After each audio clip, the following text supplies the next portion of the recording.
Hi, it's Ewan Ellery here, and in this video I'm going to show you how I'm making my new bonsai soil. So there's a bunch of elements that you do need to consider when you are making bonsai soil, and those are that you have good drainage, that you have good aeration, and that you have good water retention. So I'll mix this soil and we'll see how we go. So the first part of this soil that I'm going to mix in this drum is my stone.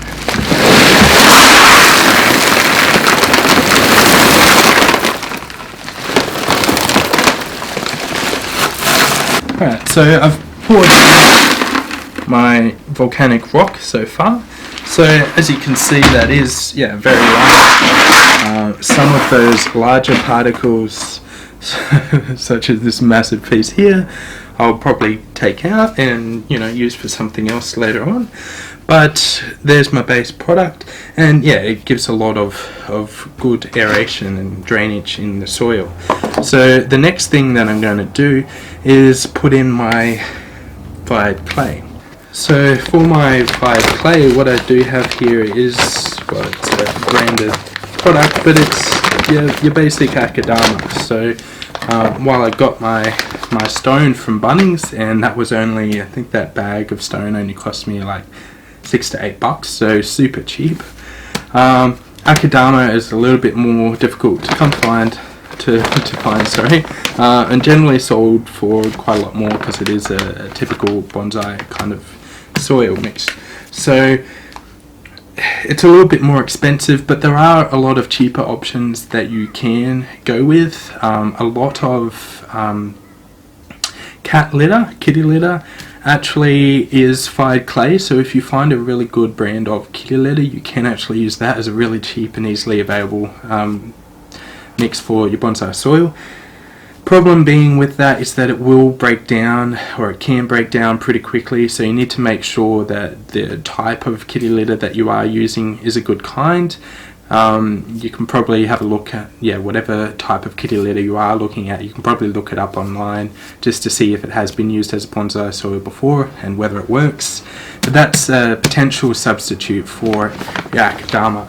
But any fired clay product that you can find that has decent sized grain.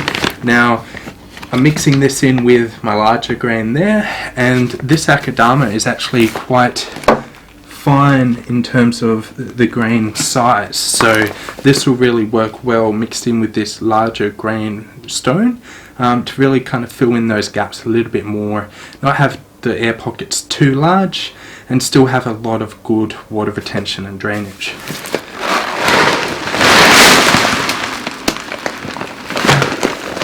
Alright, so I've mixed in the Akadama there, and I've got aiming for about similar kind of proportion in my Akadama as I have in the stone. And the third component is your organic mixture.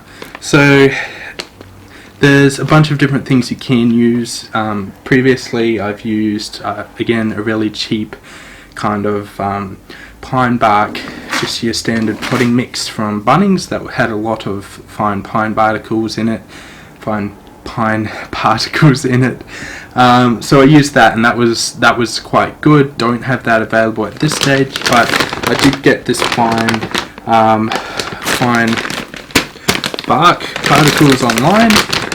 So there's a range of different options you can go for there. Some people will just use your standard potting mix as your natural particles, but the main benefit of using a bit of a natural particle in your bonsai soil as well is that it goes a lot more for maintaining and retaining a lot of the nutrients. So your Akadama can retain a lot of nutrients in the soil from your fertilizer and so forth and keep that in the soil. But the same goes for your natural kind of particles, so your barks and so forth, or your soil. The only problem with using something such as soil is that it kind of breaks down, it fills those air pockets, whereas with your bark it takes a lot longer for it to break down, and it can be quite good, and plus it gets a lot of good germs and good bacteria in your soil. So that works quite well as well. And as you can see, it's a really fine particle that I've got here, 3 to 6 nanometers. So it goes well again as contrasting the larger grain size which I've got in my stone, and really being able to fit in there and fill the gaps. So we'll see this in as well.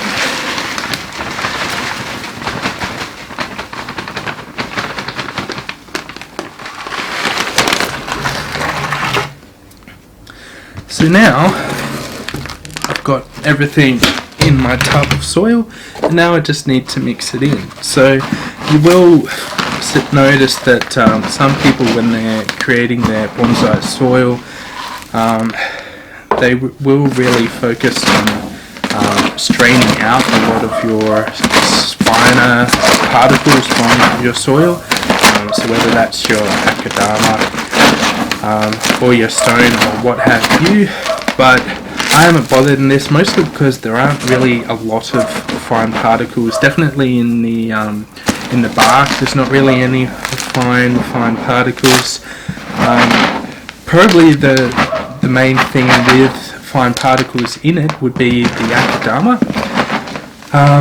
But I don't really want to go through any vigorous exercise of straining the akadama for a number of reasons, but the main reason why I don't want to do that is because it's really, if you do try and, you know, move it around and shake it around and strain it or what have you, because it is just fire clay, it can really start to break down what particles you do have even more. So I prefer to just leave it a little bit alone, because it is such a large grain particles in the soil that I am using. It really doesn't matter too much, and any small particles which are there should really drain out when you water it your first few times and filter to the bottom of the pot. It really shouldn't have any issues with this soil in particular. Okay, so I've now mixed my soil, and you can see it's got some quite good texture to it. Okay, so now I'm going to put this aside, and in my next video what I'm going to do is I'm going to be going over my Suriname cherry that I air layered last time, and I'm going to use this soil to grow that in next. So I'll show you how that goes, and we'll see how it goes ongoing in terms of how the tree establishes itself. Before I do go on, now I have discussed some of the reasons for making the soil as I've done today, some of the good aspects of bonsai soil that you really need to strive for, and one of those was aeration. So just wanted to quickly show you what I'm using as a pot for what I'm going to put my Suriname cherry into once I repot the top half of this tree.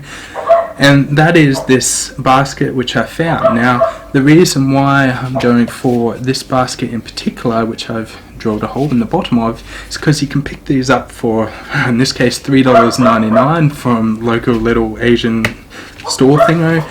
And it's got a lot of holes in the side, so I've actually used a lot of these pots for a lot of my seedlings or young trees which I really want to leave in them and get established in just crappy soil.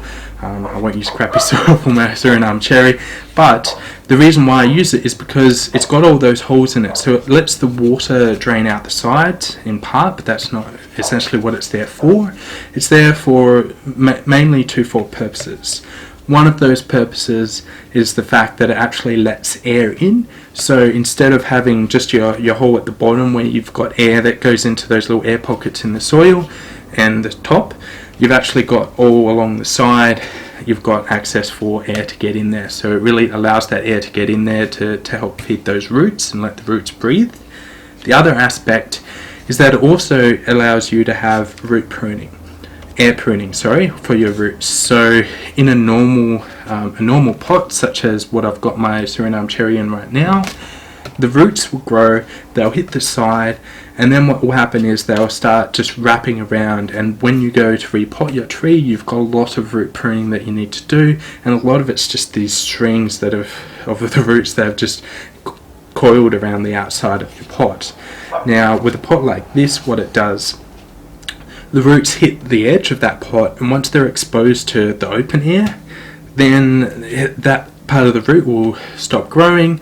Back further on the root, it will normally sprout off other roots, so you get a lot of ramification in your roots, a lot of good root formation, and that's just perfect for later on. Well, it's perfect for the health of your tree. You get a really healthy tree, but also it's perfect for later on when you're trying to get your nabari going on your tree, because you've got good root structure, and that enables you to then have efficient root pruning, prune it back to your nabari basically, and have a lot of healthy roots there to keep that growing and get that nabari nice and thick. So yeah, anyway, I'll show you how this goes in my next video. But look, I hope you have taken some value from this video. If you have enjoyed the video, please hit the like button, subscribe, and let me know if there's anything in particular you'd like me to do a video on next. So look, as always, thanks for your time. Enjoy your day.